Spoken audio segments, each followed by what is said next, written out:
இவன் தான் வெள்ளையன். இருக்கிறதுலே ரொம்ப லக்கின்னு நினைக்கிறேன். 21 விரல் இருக்கு.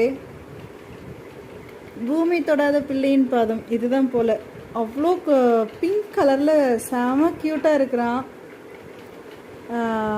மற்றவங்க எல்லாமே 20 தான். ஒரு குட்டிக்கு வந்து 22, இவனுக்கு 21. 22 விட 21 விரல் இருக்கிறது ரொம்ப லக்கின்னு சொல்லுவாங்க. அதேமாதிரி சுழியிலிருந்து எல்லாமே ரொம்ப க்யூட்டாக இருக்கிறான் பார்க்குறதுக்கு. எல்லாமே பர்ஃபெக்டாக அமைஞ்சிருக்கு இவனுக்கு. செம க்யூட் இவன் இருக்கிறதுலையே. குறும்பும் ஜாஸ்தி. இவன் தான் ரொம்ப குறும்பு ஜாஸ்தி. பையோ என்கிட்ட தான் இருக்கிறா. இங்கே பாருங்க, எல்லாம் ராஜரி பண்ணிட்டு இருக்குதுங்க. இது அவங்க அப்பா. டேய் உப்பா